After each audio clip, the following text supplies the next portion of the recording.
You're watching Experience Comic Culture and Sales, streaming live daily to Facebook, YouTube, Twitch, and Twitter.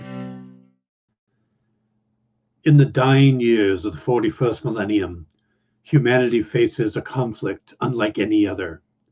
Across the vast and fragmented imperium of mankind, in every other star system and on every front, the fires of war burn. Heretical war leaders call upon their burgeoning powers of the dark gods of chaos, rising as evil champions to drown worlds in tides of blood and fire. Rapacious alien tyrants lead rampaging hordes of bestial raiders to tear down the bastions of humanity.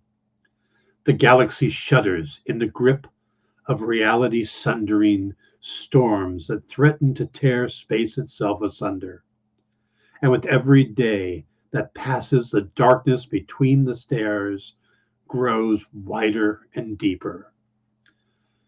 Against these horrors stand the armies of the Imperium, elite space marines, fanatical battle sisters, and countless other hosts of mighty warriors.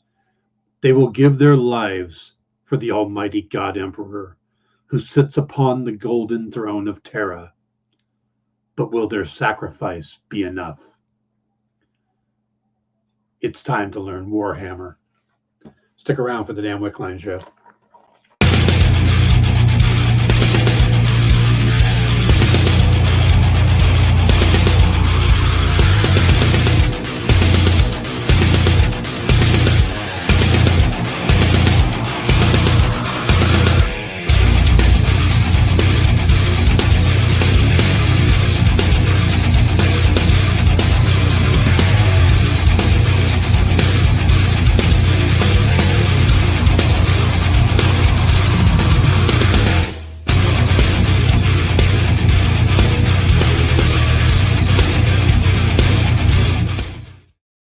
Heretical. Yes, heretical.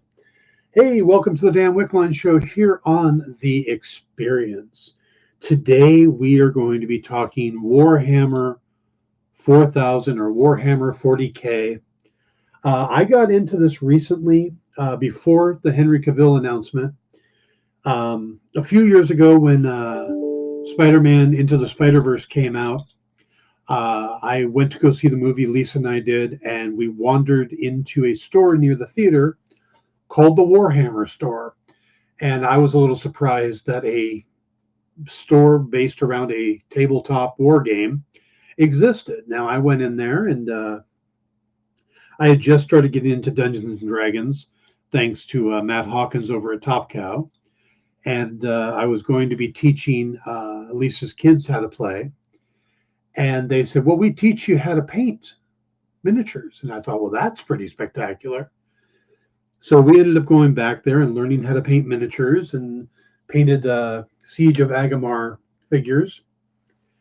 And I've been familiar with the Warhammer store or Game Workshop and been learning a little bit about the game, but my nephew plays it. He and his buddies come over and they take over the back room. And they're always talking about it. And my nephew finally convinced me it's time that I learn.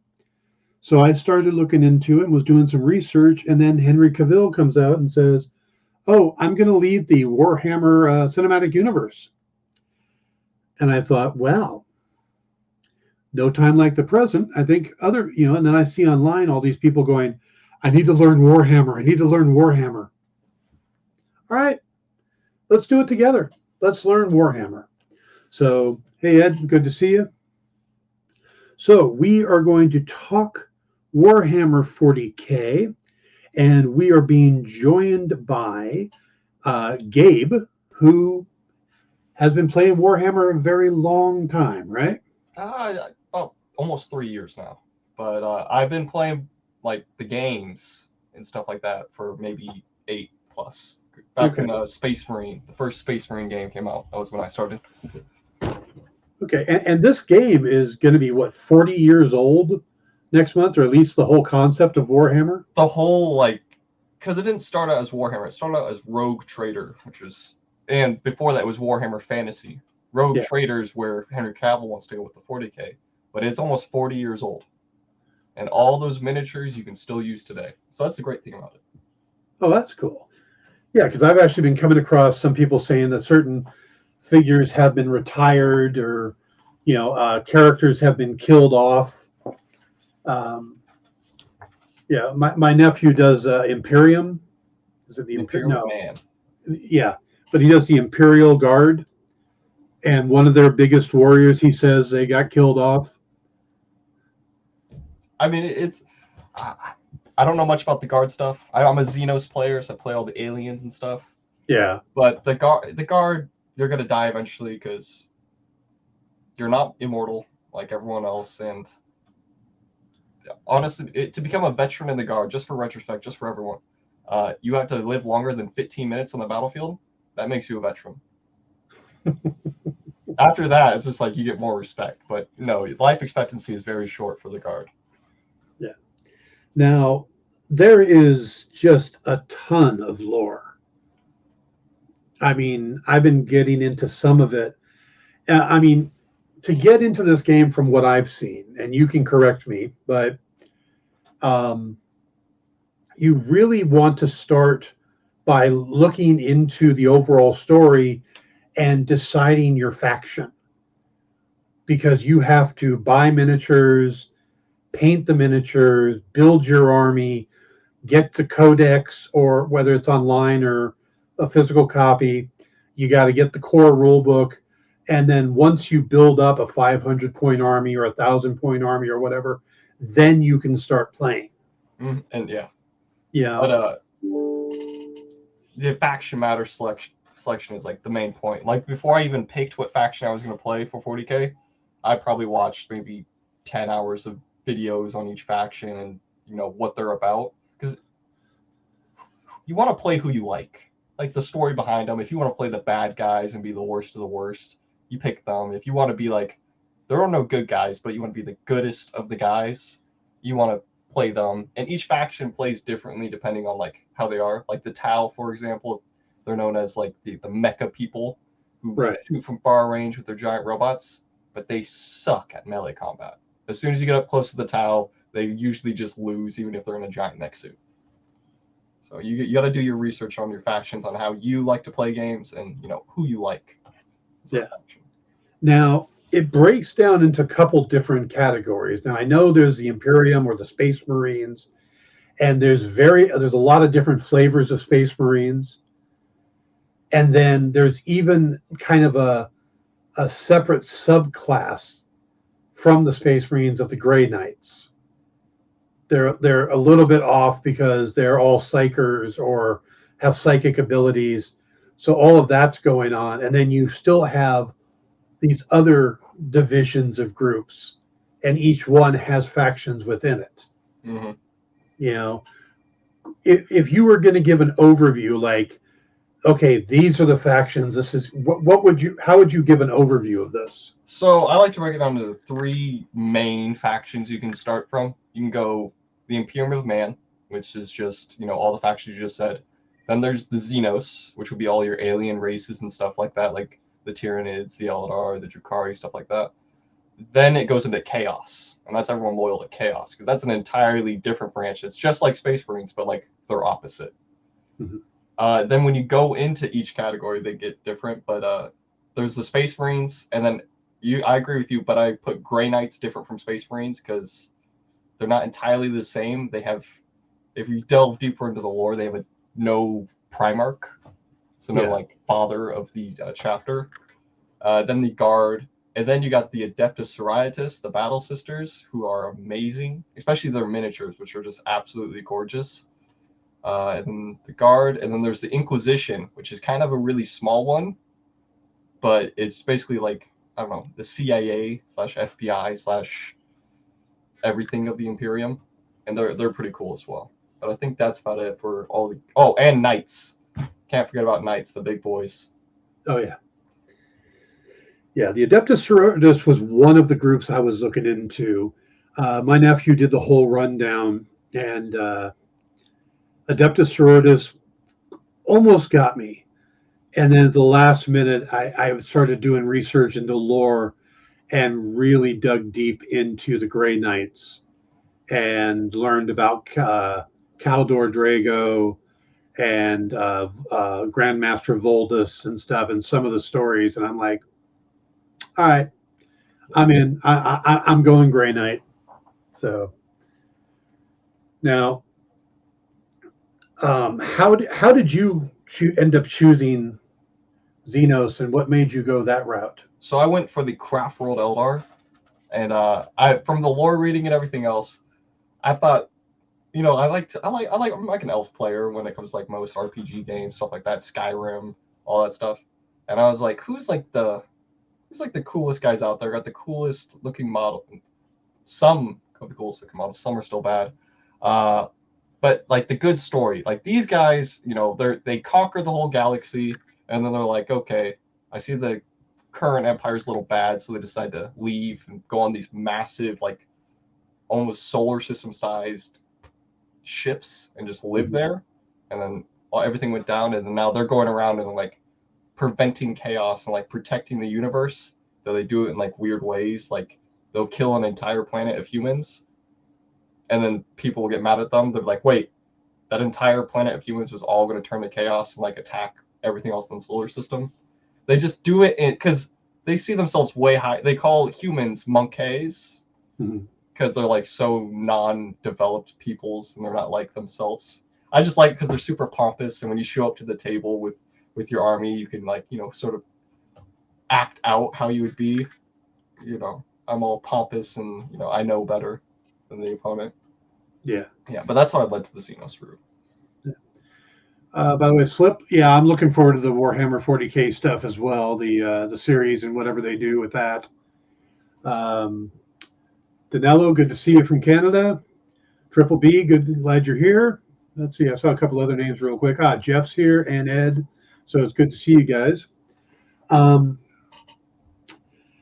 So how would you go about learning the lore? I mean, if the first step is deciding your faction, I mean, there's the Warhammer website, there's the Warhammer app, there's YouTube videos. What's the best way to learn the factions and to be able to decide,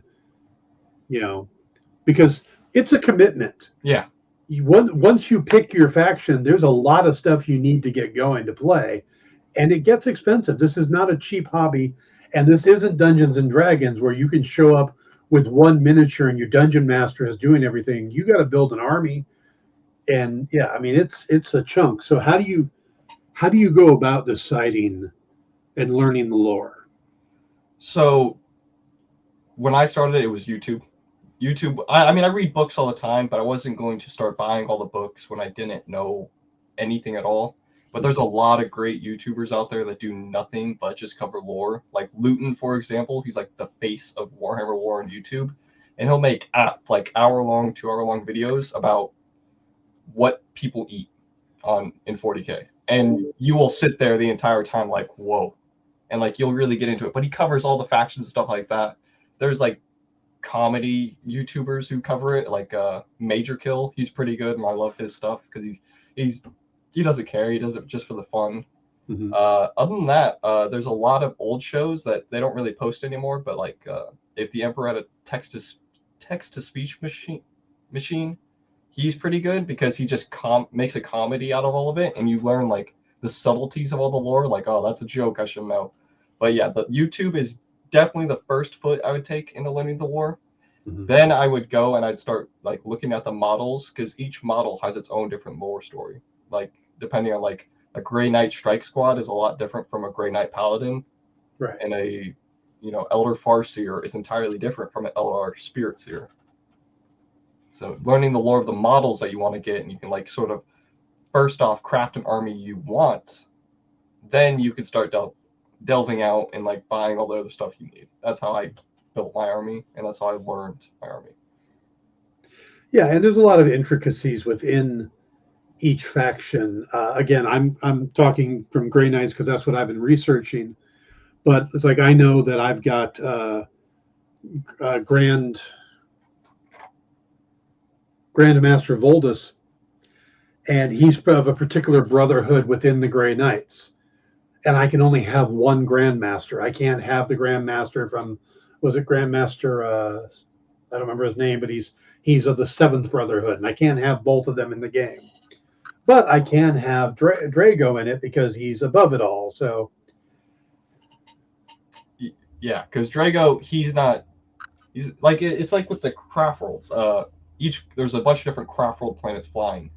I can't take the leader of one craft world and then combine them with another, because when you play your army, you select which craft world you're bringing, and for Grey Knights, it's which Brotherhood you're bringing, and then you get all the rules with that, but you're locked out of everyone else, so you can't bring all the cool stuff.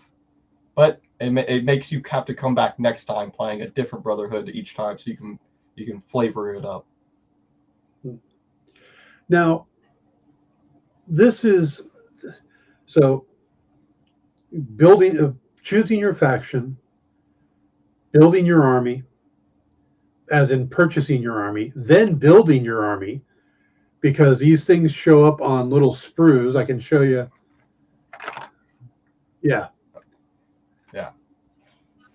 And you have to, so you need your clippers, and you need your little file and your glue, and then you got to paint all your models and primer, then paint, and you got your base. And I mean, it's pretty intricate. And I don't want to scare anybody off, but I also want to have a realistic look at this. Again, it's not Dungeons and Dragons. In Dungeons and Dragons, you can go and actually buy pre-painted miniatures.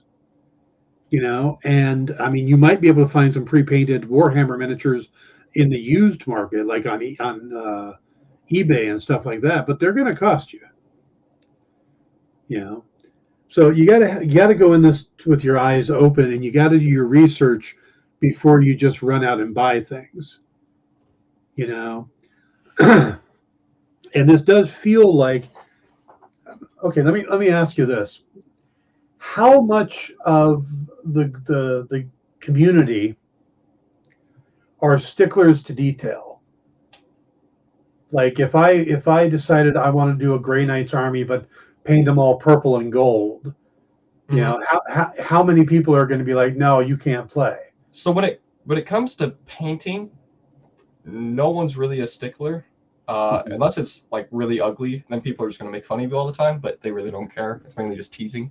But from the community from where I'm at, we like cultivated a good gaming community. So it's like everyone's like fun to play with. A lot of people will just show up with like unpainted armies, because like it's a really, really big time commitment to both build and paint everything, which is asking a lot of some players. So it's worth 10 points in the game to come with a full painted army, but around here no one really plays for it, and not a lot of people are sticklers for that detail. However, if you want to play competitive and like go to the Games Workshop store to play, you have to have a fully painted army. You cannot go to any tournaments, and you cannot play in a Games Workshop store unless you have 3 colors on it and it's based. Yeah, and that's just like core rules. So community fun play, all good. Competitive like 40k play, you gotta meet the requirements. 3 colors. That's an interesting, because I mean, with all the new stuff like speed paint and contrast paint, you can get a pretty interesting look on these figures with just one pass. Yeah, that's the great thing that Games Workshop threw in, is that contrast paint. It works quick, and you don't even. It's like cheating. Because I have all the normal paints, and I've been doing it the old-fashioned way for so long, and then I saw those speed paints, and I was like, why am I, stroking every highlight and coloring all the details when they can just slap it on? Yeah. Do I have I thought I had one that with contrast paint. It's not a Warhammer miniature. Oh, he's so dusty. It's man, he's been dusty. I got this guy I painted. That's with the contrast, yeah. And you just do one coat, and it it's nice. You can also get that with some other things, but okay, what do you got? Yeah, this is I painted this up for someone else, but this is a Dune Shredder for the Adeptus Mechanicus, which is another army I forgot. Right. Yeah. Oh, that is nice. Focus in. But yeah, this took me a long time to do that, and I wish I had speed paint. Yeah, now speed paint's actually what, Vallejo, while contrast paint is Citadel. Mm-hmm. Yeah. Citadel is Games Workshop's paint. Vallejo is its own company. So, hey, John, how you doing? So for anybody just joining us, we are talking Warhammer with Gabe. Now, you're associated with, or you go to the Space Cadet gaming store? Yeah. I work there, and I go there almost every week. Okay. Games, yeah. All right, we are going to take a quick break. We'll take just a couple of short breaks, or a couple quick commercials, and we'll come back and we'll continue talking to Gabe Smith about Warhammer 40K. So we'll be right back. Why was Princess Zelda sad after watching a bunch of YouTube videos? She couldn't find a link in the description. We'll stop if you subscribe to our YouTube channel. It's super easy. Click subscribe and click the bell when you do. And thanks for supporting the EXP. Did you know that across America there are over 2, maybe even 3 live stream producers who can't even afford Mountain Dew? Take Brian here. Brian has gone 2 weeks without a sip of Red Bull. If it goes on much longer, he may take a shower and get a real job. Situations like this are as tragic as they are preventable. Join the experience on YouTube and gain access to special emojis and members-only streams. For less than a cup of coffee, you can keep socially awkward hermit people working from their parents' basements where they belong. Scan the QR code on the screen to join. You'll be glad you did.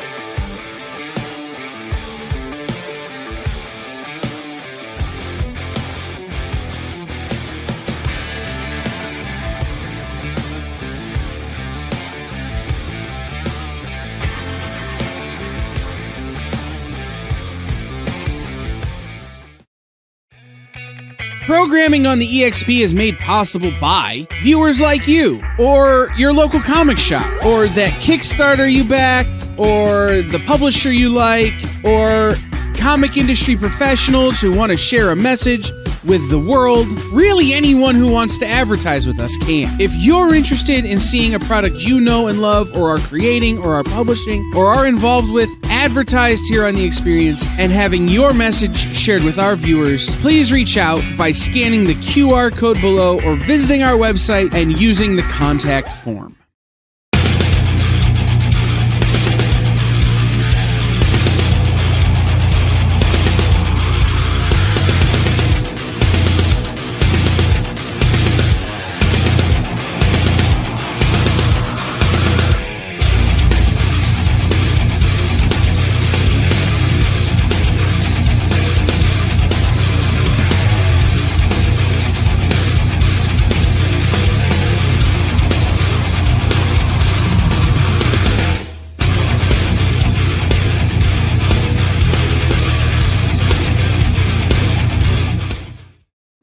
Hey, everybody, welcome back to the Dan Wickline Show here on The Experience. Remember to stick around. We got a full lineup tonight. We have comic collectibles coming up right after this. Then we have Wednesday Warriors, as well as Henry tonight. Yes. When I do a lot of the advertising stuff on here, and I kind of, it all blends together. John's question is the question we're trying to answer specifically. John says, I have never played or read any Warhammer stuff. I would like to start. Where should I start? Now, we're talking about where to start on the game.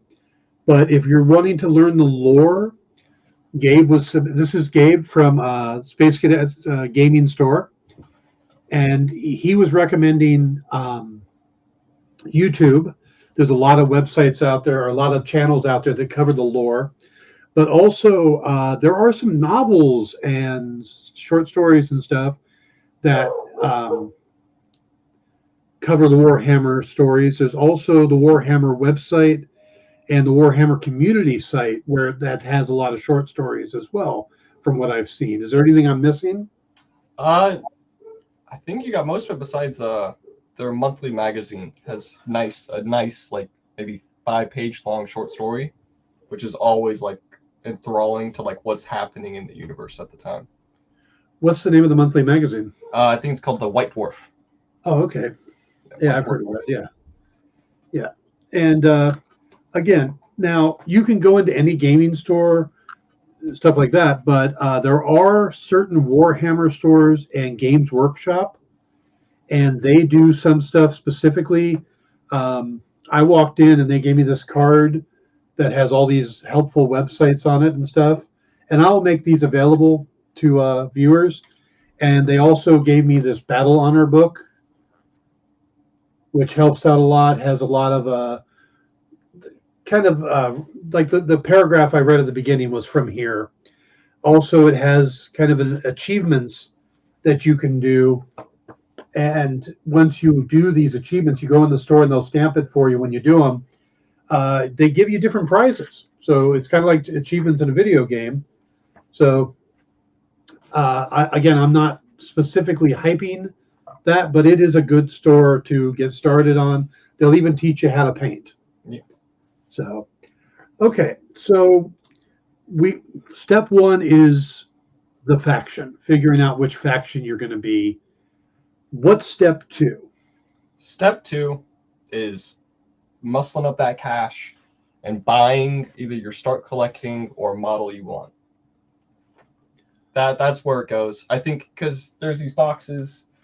I wish I had one. Oh, I do have one on me. So, I always keep my boxes. But it's a start collecting box, and this is around 500 points for your beginning army. We'll just right out of the box. Yeah, exactly. It's perfect value.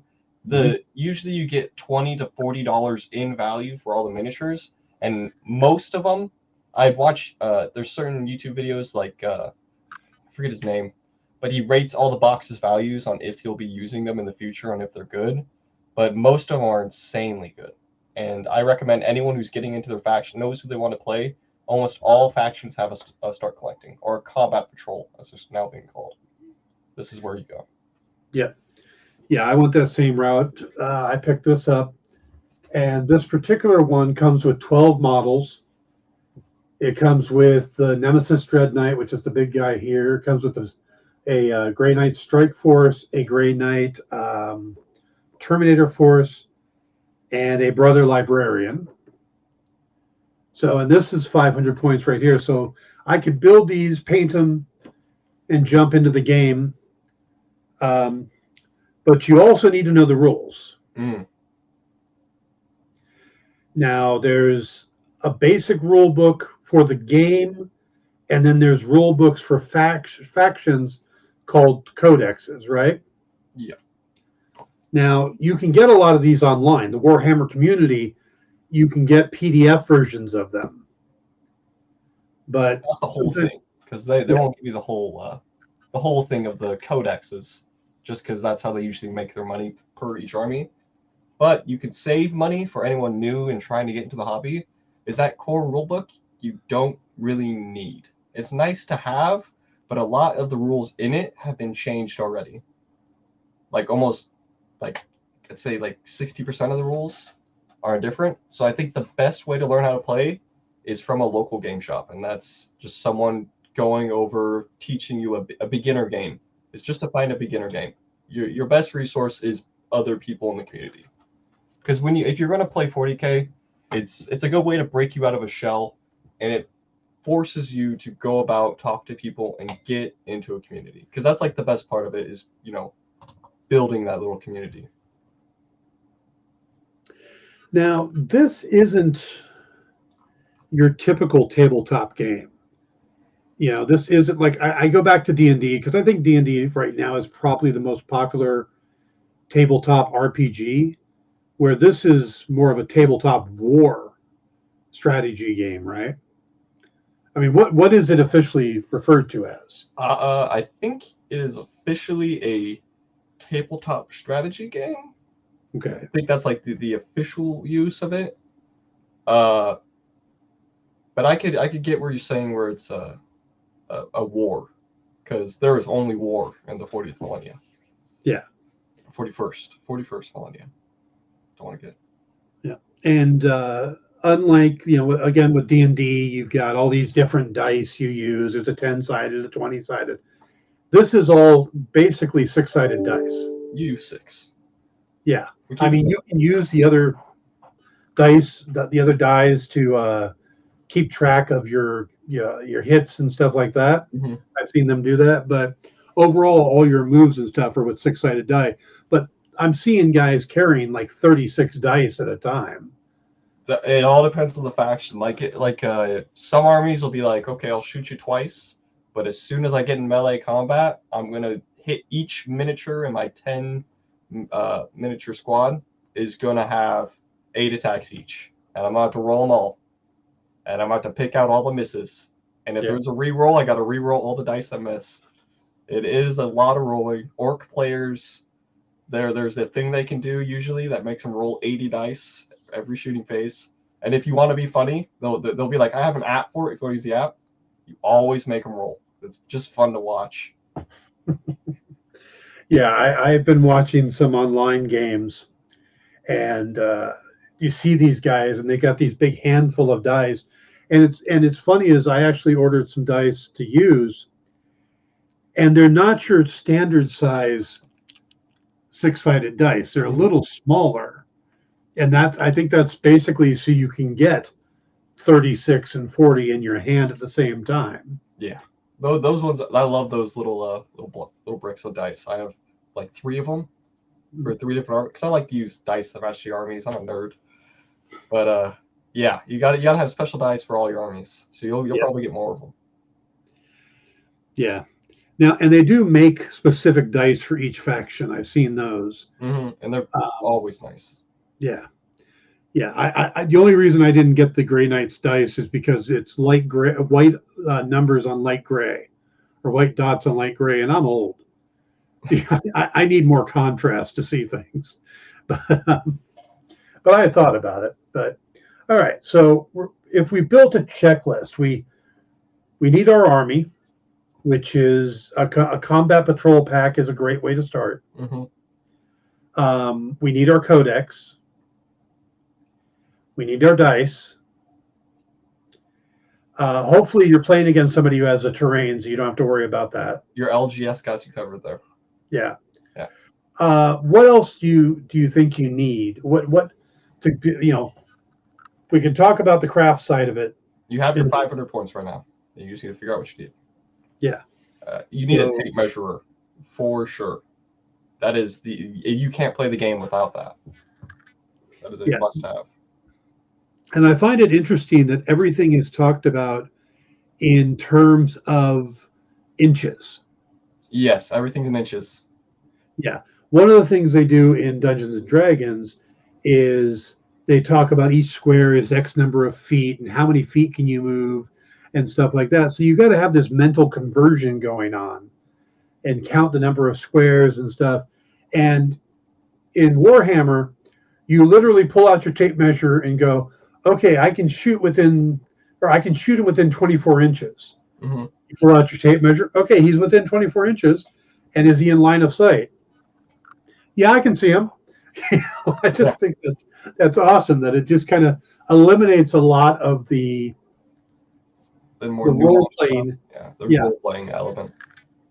Yeah, there really isn't a role playing aspect. So you talked about coming in and having the attitude of your army, but you're really not role playing with it. Sorry. No, that's a whole different 40K game. That's I forget the name of it. I have the book over on my bookshelf, but they just came out with a new edition of Warhammer Roleplay. Oh, that's right. And actually, Humble Bundle right now has a lot of the books for that digitally. available at dirt cheap if you want digital copies. Where one of those situations where money goes to a lot of the money goes to charity. And that's perfect for all the D&D players who just are interested in 40K and not having to delve fully into an army. You just buy one of those books and you get maybe one miniature, and you're good. It seems like there's a lot of different aspects of Warhammer besides the tabletop strategy game, both the fantasy version and the sci-fi version. But there seems to be other games, and then even within those, there's like a kill squad or these. What is kill squad? So kill team. Kill team is does anyone know the game XCOM? XCOM and stuff like that? Like I've heard of it, but I don't know it that well. It's like a game where each individual unit is special and it's in a squad and you're controlling that squad and you're just going out to eliminate the opposing team squad. So, but it goes like, because Warhammer, it's like, it's my turn, then it's your turn. Then it's back to me. It's 5 turns of that.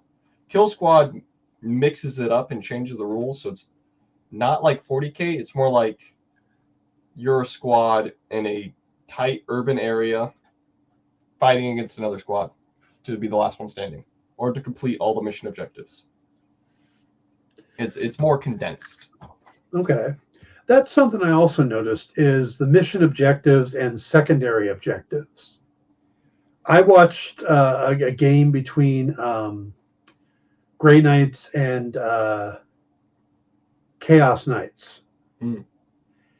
And the Chaos Knight guy pretty much got his ass handed to him.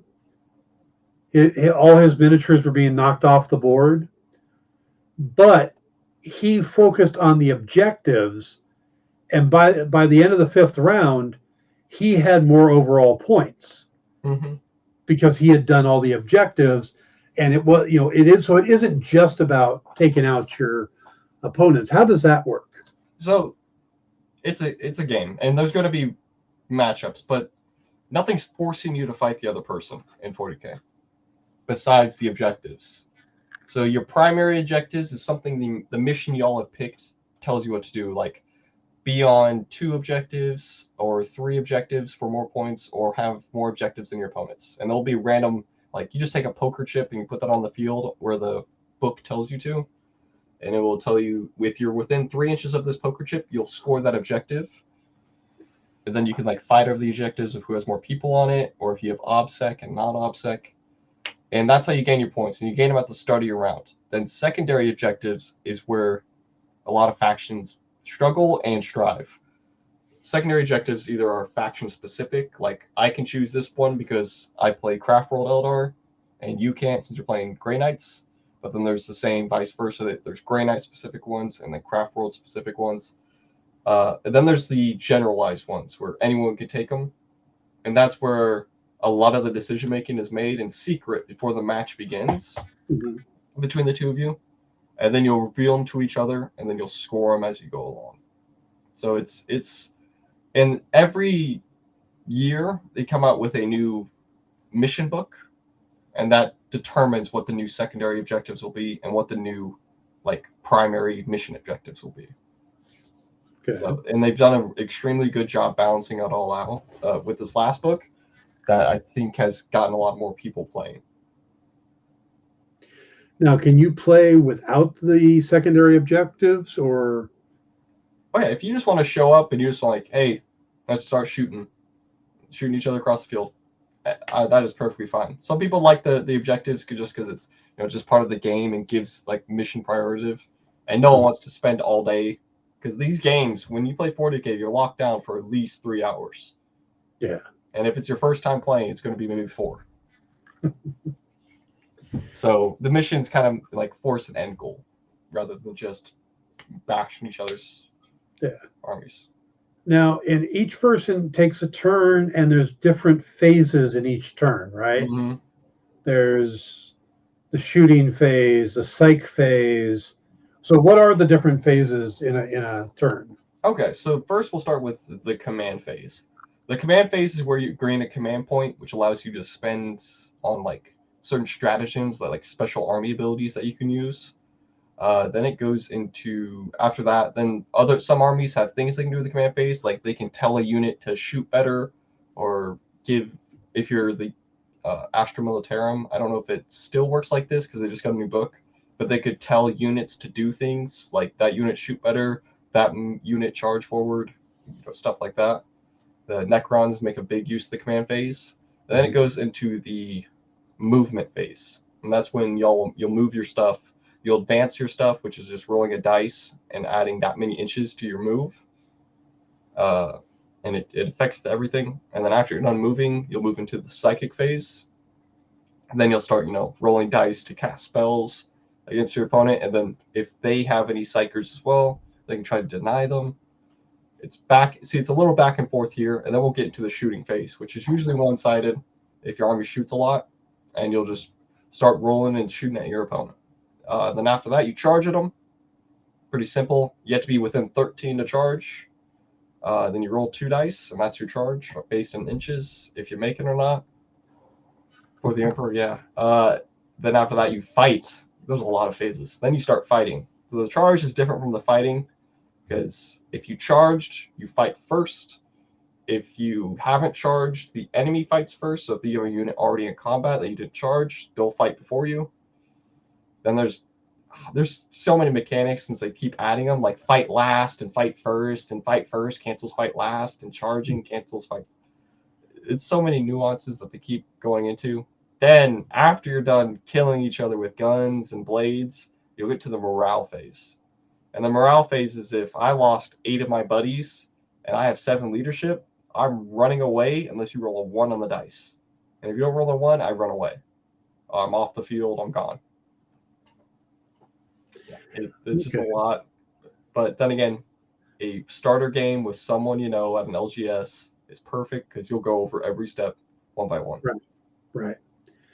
Okay, we're going to take our second break real quick. We're going to come back and talk a little bit more and try to give you basically kind of a checklist of what you need to do to get started, because we're giving you a lot of the high concepts right now. But I wanted to do that for a specific reason. We'll get to that right after this.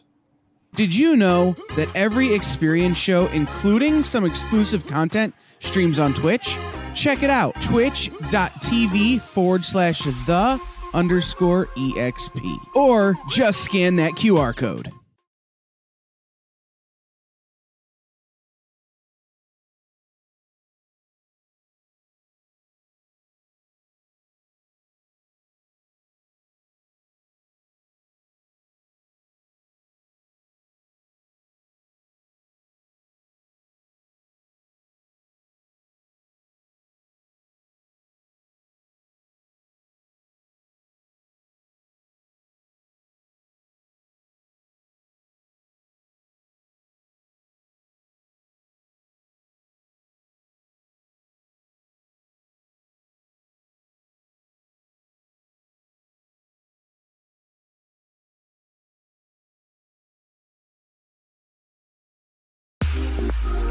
You know how when you go to Comic-Con, after Comic-Con, you go to the hotel bar, and there's a whole bunch of people playing music and dancing, and you've got Pikachu and Lara Croft Tomb Raider doing the cha-cha slide just down from Deadpool and Batman and Wonder Woman? That's every Saturday night over on the Experience Twitch channel. Join Taji Beats for the EXP Dance Party, exclusively on Twitch, twitch.tv/the_EXP.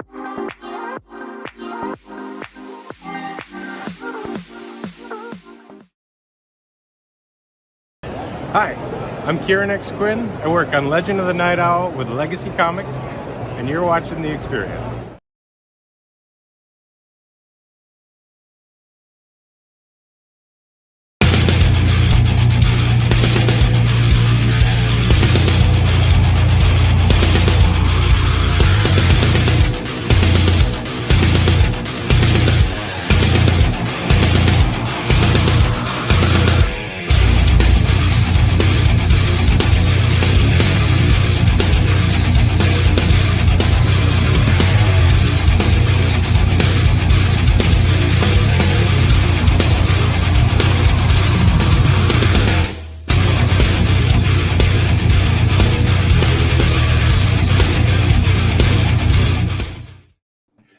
everybody. Welcome back to the Dan Wickline Show here on The Experience. We are talking with Gabe Smith from the Space Cadet Gaming Store. We are talking about Warhammer 40K, the tabletop strategy game that is getting more and more popular right now. It's already the most popular tabletop strategy game, but it's getting even more popular because of some guy named Henry Cavill. But what we've been covering today so far, Lee asks, what have I missed? What we've been covering is just kind of that surface layer at this point. You know, how do you get into it?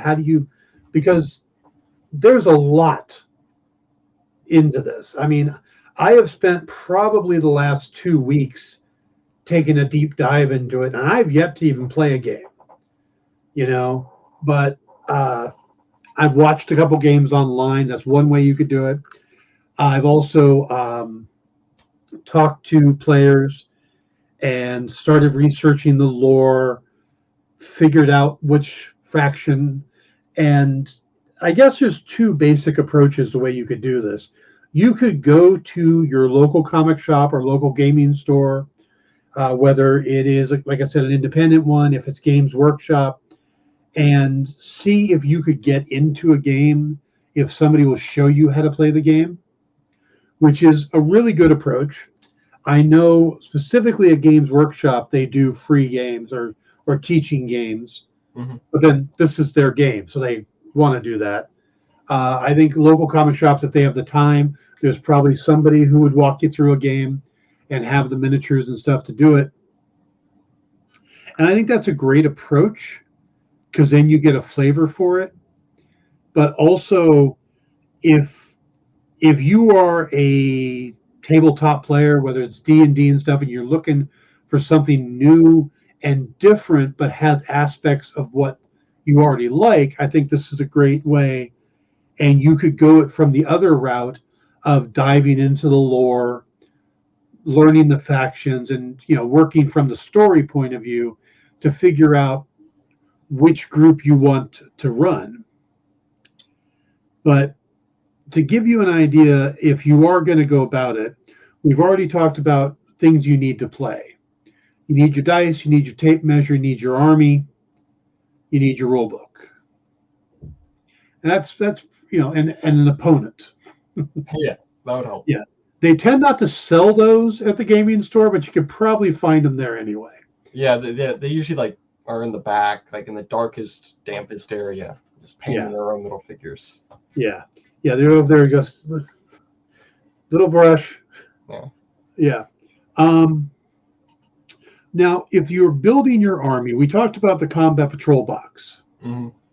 Now, they depend, the price range, you're going to drop a good $200 to get into this. When you look at the codex, the combat patrol box, and that's, before you even start buying paint and everything. Yeah, it's a pricey thing. How I explain it to new players or people who say the hobby is expensive, I say it's expensive to get into, but once you're into it, you just have to buy a new codex each edition, because some of these miniatures will never go out of date. You'll be able to play them 20 years ago and 20 years ahead. Yeah. Because miniatures from when it first came out are still good, as long as you just have it on the right base size, and bases are maybe a nickel each. So as long as you just have it on the right base size, you're good to play it. Yeah, and they're pretty simple. This is a Space Marine.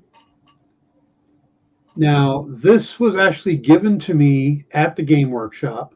This is, if you walk in and say, I don't know how to paint, can you show me? They're going to go, okay, let's pick a figure, and they'll do the paint and stuff. And I don't know if local comic shops do this as well, but this is a real good thing to do with them. And you get your first figure, and you get to figure out how to paint and stuff like that. They have the brushes, so you can dive in that way as well. But that also works if you're doing Dungeons and Dragons or any other kind of miniature-based game, because a lot of these are, you do have to assemble and paint. With D&D, they tend to come assembled, and you just have to paint them, or you can buy pre-painted. With these, you got to glue them together, or in this case, they snap fit. But most of them you have to glue together. Yes, Ed, I did make this last night. I was a little bored, had the yarn, so I threw the hat together. So, how did you get into the model part of it, the miniature part of it? The miniature part of it, it was just from playing the game so much. Then at the start of COVID, I was like, I have nothing to do. I'm stuck at home. I'm doing classes online.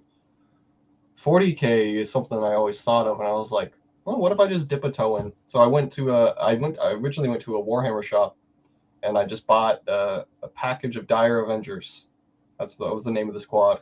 I brought them back. He's like, just see if you like painting and like building them. Went home. I spent like all night just crafting them together and painting, and I was like, yeah, I like it. So then I went to a local LGS and I picked up the Combat Patrol. Went home, immediately put it all together, primed it all up, started painting, and then a week later I played my first game and I got absolutely stomped. But I still learned.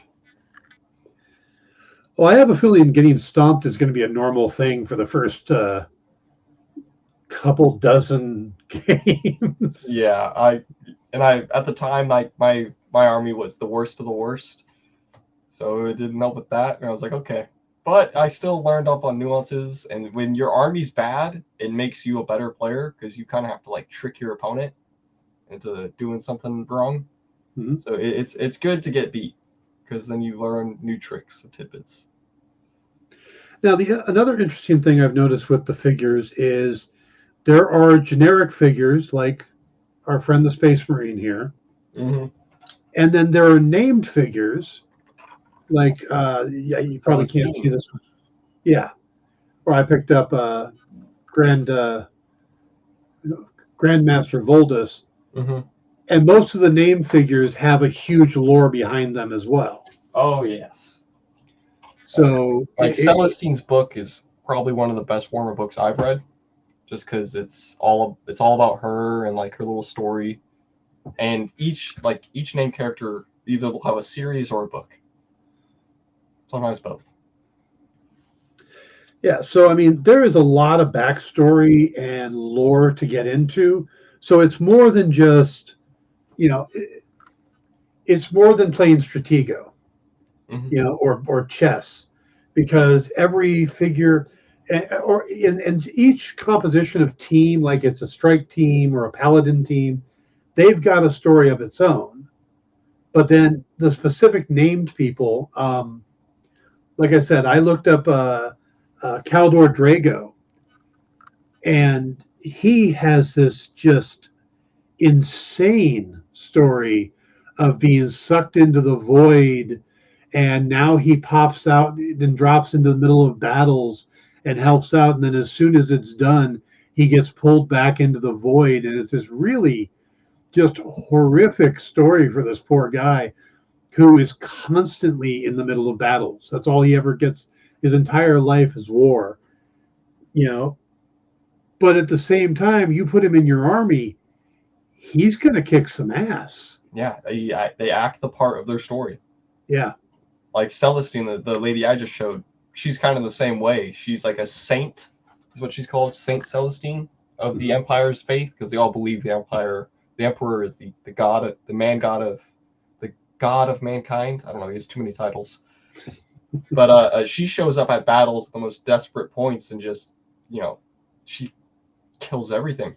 But she usually dies, which is like her bit. But since she's a saint, she just comes back to life, and the story just goes all about her dying, coming back to life, kicking ass, dying, coming back to life. And see, so you've got this option that you could do. You could ignore the named characters. I know some players out there who want the story to be about them, not these characters that are part of it. So you have that option. You could just use unnamed characters, or you could use the specific characters in the backstory and stuff like that. But the neat thing is that there's also this kind of feeling, at least from what I'm picking up, it's like once you get into a faction, you focus on that faction. You don't need to learn everybody else's lore. You can, especially when they cross over, story-wise. But it's like you've got your own little history for your faction that other people don't have. You put a guy on the table, you get Drago out on the table. That's part of your story at that point. And I just find that kind of interesting from a storytelling point of view. So even though this is not a role-playing game, there is definitely stories going on. Yeah, there's stories going on. And that's why it fits whenever you take your armies to the field, because your army could face that army in combat at any time, unless it's like specific. Like Grey Knights usually wouldn't go around, fighting against alien races, because they're all about just killing demons. Yeah. Like there's nuances like that, but all the battles that you could happen and probably have happened between named characters and non-named characters and just factions. So it's kind of fun just being in the moment with it. But the stories and everything are great, especially all the named characters, because even when you get that codex, the last few pages, or like maybe last like 40 pages, are all the rules. All before that is just lore and story about your armies and specific units. It'll be entire pages full of just writing about it. All right. I would love to continue this conversation because, like I said, I'm diving into it, and I've got painting to start doing now. I've got 14 models to paint, stuff like that I'm going to start doing. But we are running out of time, so I want to thank you for coming on the show. Appreciate you. And would love to have you back. If you have time, would love to have you back, maybe on a somewhat, semi-regular basis, and just continue talking and teaching people about Warhammer. Okay, yeah. So if you're in the Houston area, stop by and say hi to Gabe. You can see the link. That's spacecadetsgaming.com, and also go into the Space Cadets comic shop and say hey to Miss Jen and everybody. So, all right, guys, stick around. We got Comics Collectibles coming up next, and I will be back tomorrow. I would tell you what the topic is, but I wasn't actually originally going to be here tomorrow, but that got changed.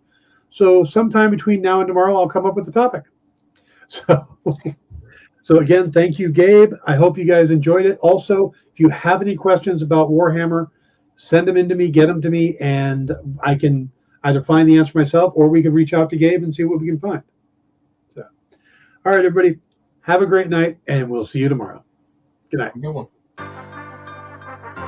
Do you remember what it was like when you were a little kid and you got a letter in the mail? Now imagine that letter was filled with information about your favorite shows, pop culture questions, links to things you're going to want to see later, and even sneak peeks at upcoming programming here on The Experience. That's what the EXP mailing list is. Every week, we send you sneak peeks, information, and all of the relevant links for all of the shows you want to see. Sign up now on our website or scan the QR code that's on your screen right now.